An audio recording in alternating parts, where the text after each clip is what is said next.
Diaphragmatic breathing is the foundation to core function, and it is where we should all begin when we are connecting to our core again in postpartum. Hi, I'm Dr. Ryan Bailey. I am a pelvic PT and I specialize in pregnancy and postpartum.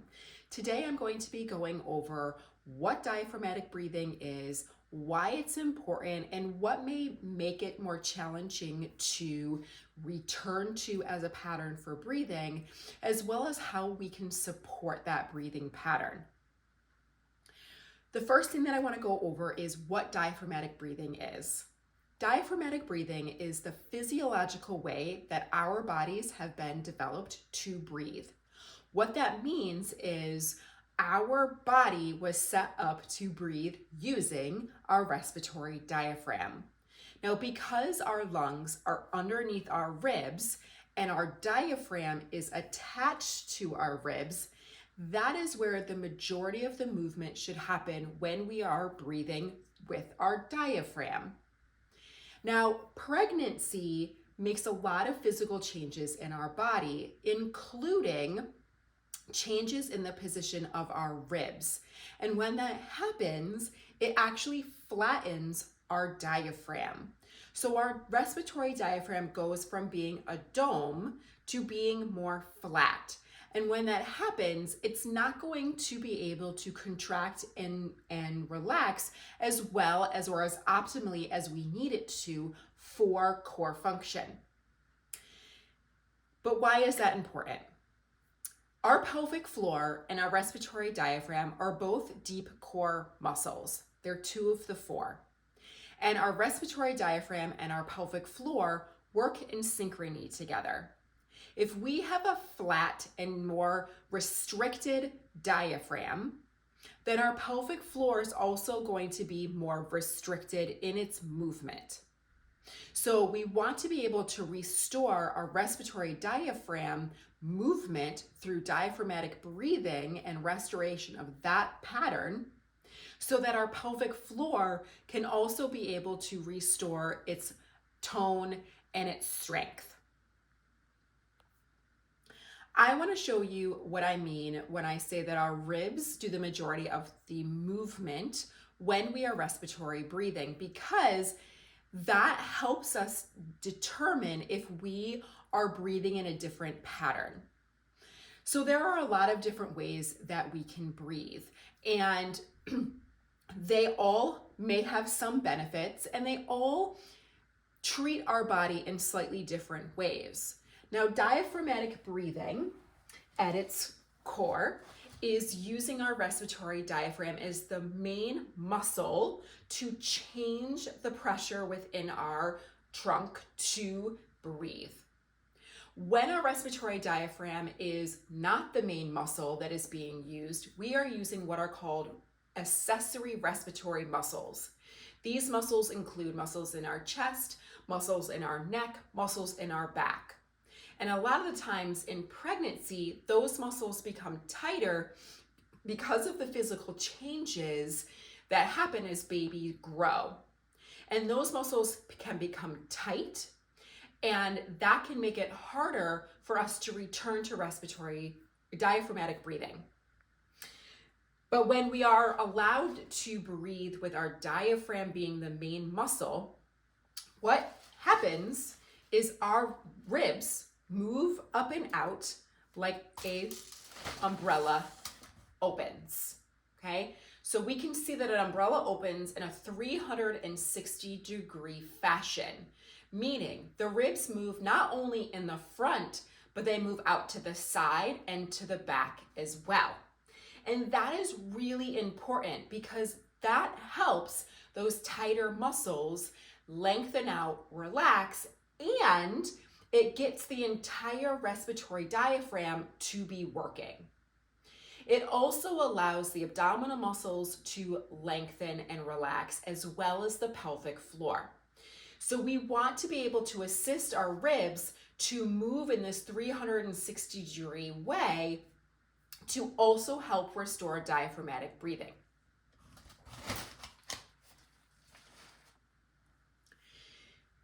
So let's test to see if you are breathing in a way that is supporting diaphragmatic breathing or in a pattern that was established in pregnancy and has continued as your default pattern because of some of the tightness that was established in pregnancy, or because of the softness in the abdominal wall tone that makes it really easy for us to inflate our belly. So there are two ways that you can do this. One is to place your hand on your chest and on your belly. That is only to determine if you are breathing here more. This is not going to help us actually restore diaphragmatic breathing, but it does help you see if you are breathing into your belly or into your chest. Okay, so I want you to take 3 breaths, and when you inhale, I want you to see what inflates. So you're going to inhale and exhale. 2 more times.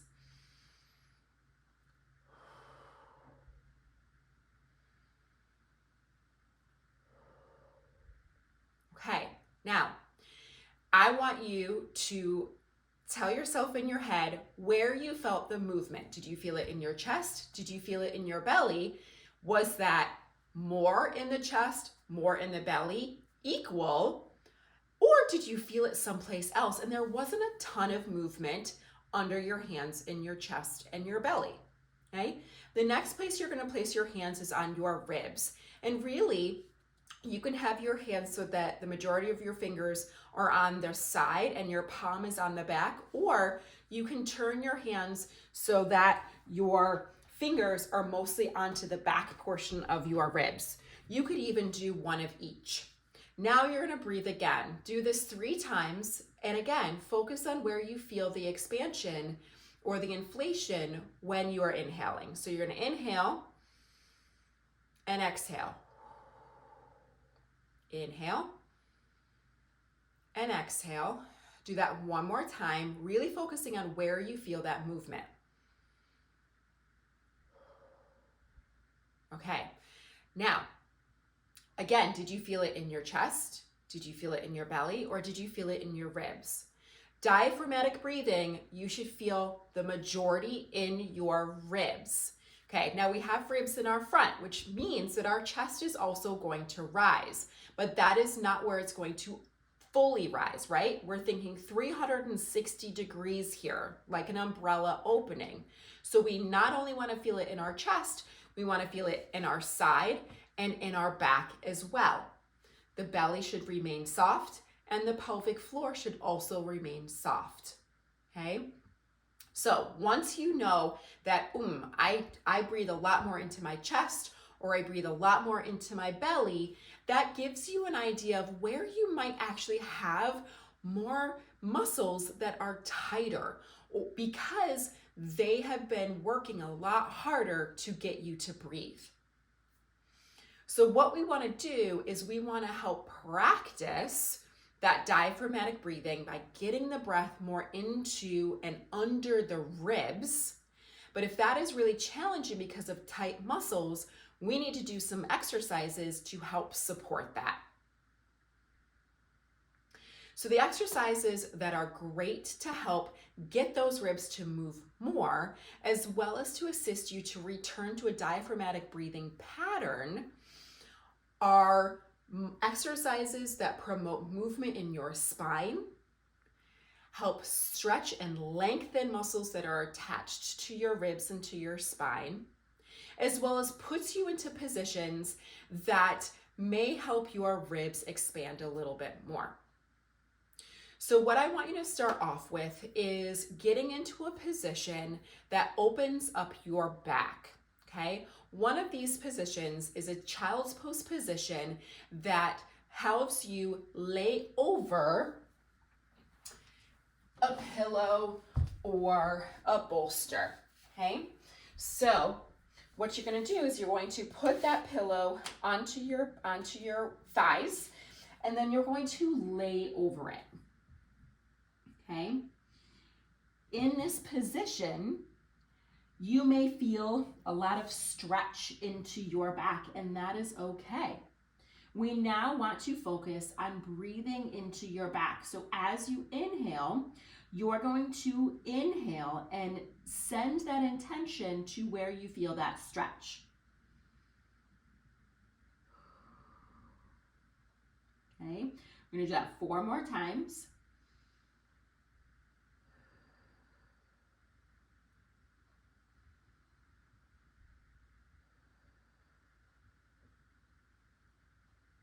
Two more. Last one.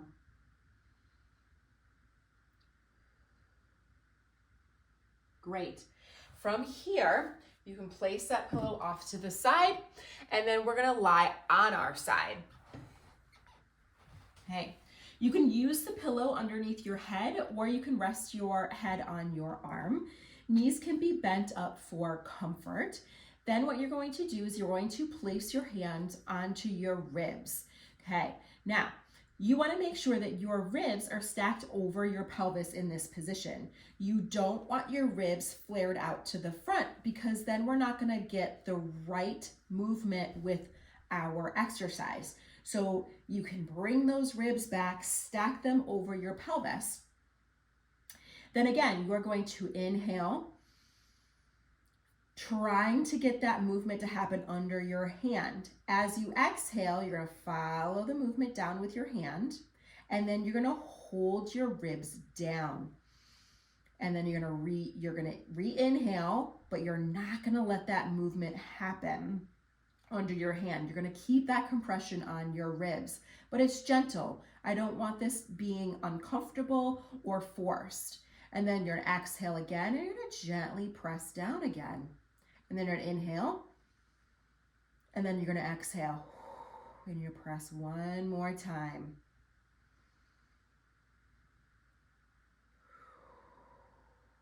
Okay, now you're going to take that compression off, and then you're going to inhale again.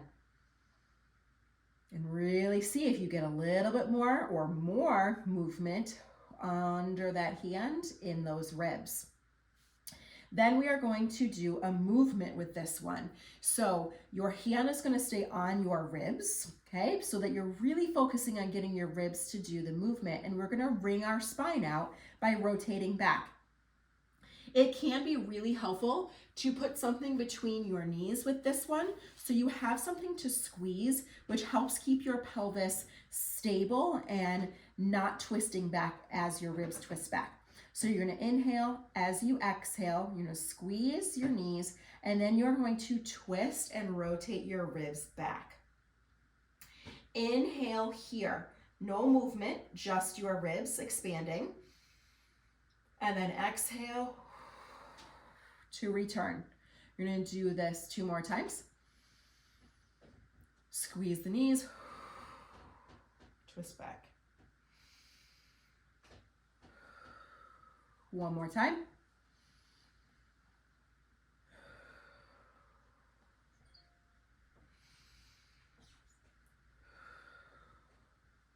Great.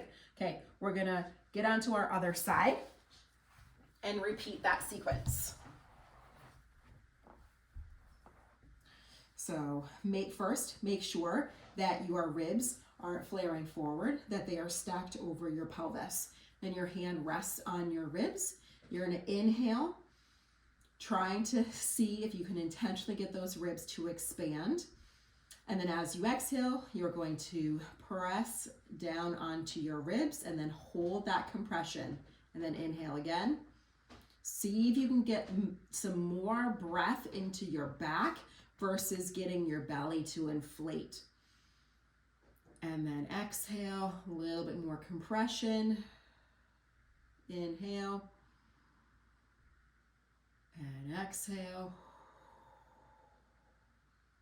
Something that happens with pregnancy is our ribs can get stuck up and out because of baby taking up all of that space.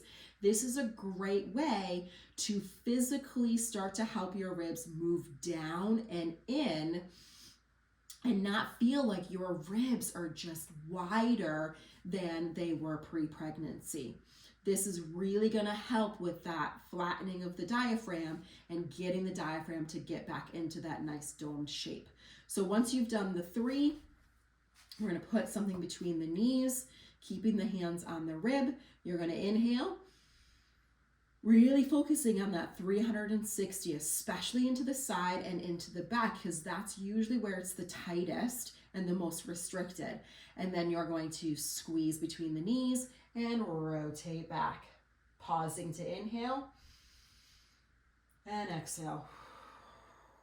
2 more times.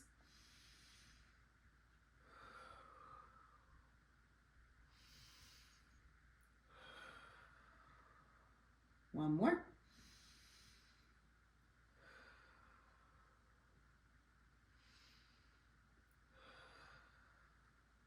Okay, fantastic. From here, we're going to sit up and get into a position that's going to now open up and stretch some of those tighter muscles in the side and kind of in the back.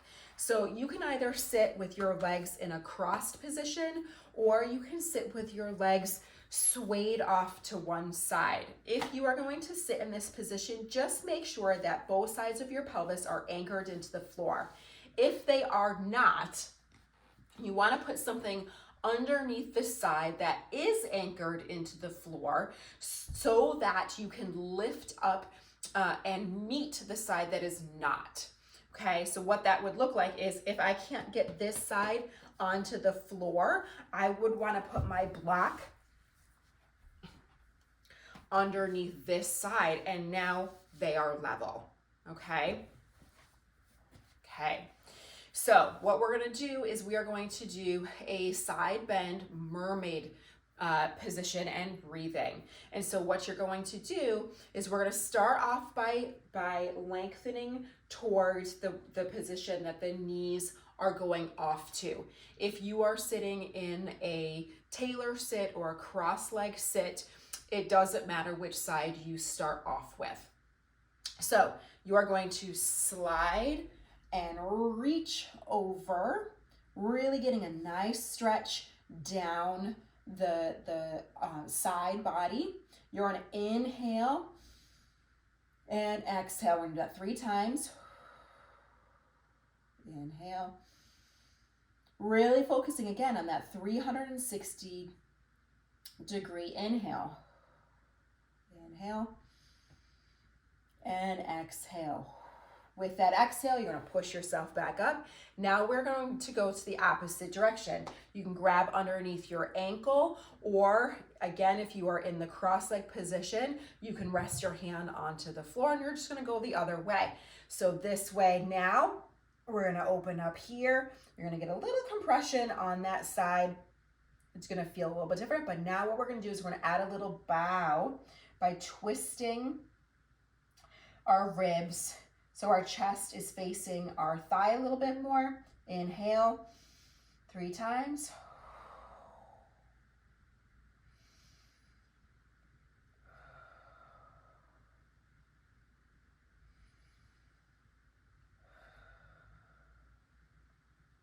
And then untwist and sit back up. And if you are in this position, now we are going to change the leg position and do it in that direction.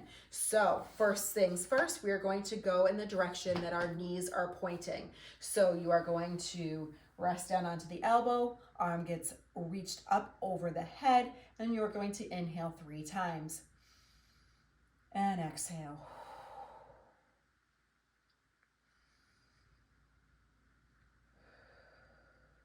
Keeping those shoulders relaxed.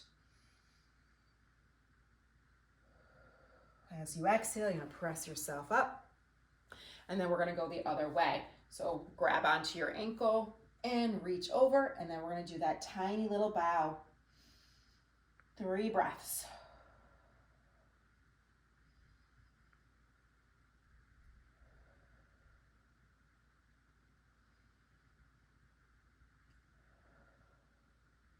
Untwist and sit up. Great. Last one. We're gonna use a band. If you don't have a band, you can use your hands, but a band is optimal for this exercise because we are going to be working on strengthening of the diaphragm by using some resistance. If you don't have a band, place your hands on your ribs and your hands are going to provide a little bit of that resistance. So what you're going to do is cross the front of the band in the front.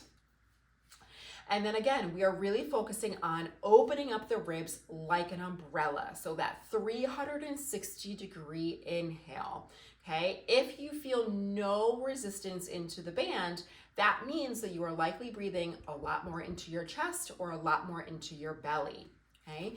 And if that's the case, then the banded breathing may be helpful to give your ribs some cueing as to this is where I want to breathe, and that won't strengthen the diaphragm yet, but it gives your body a cue that that's where you want to breathe. Okay, so make sure you are sitting right upright onto your sit bones, so the bottom of your pelvis. Think tall and length through your spine, and then we're going to inhale into the resistance of the band or into a little bit of resistance of the hands. The stronger your diaphragm is, the tighter you can make the band. So if I pull this band really tight, I get it to stretch more with my ribs, strengthening my diaphragm even more.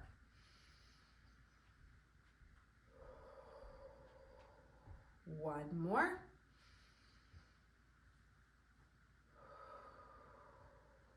Fantastic. And then you can let that go. So that is a great sequence that you can do 3 times a week. If you can do that more than 3 times a week to start off, that would be fantastic, especially if you're having a really hard time doing your diaphragmatic breathing.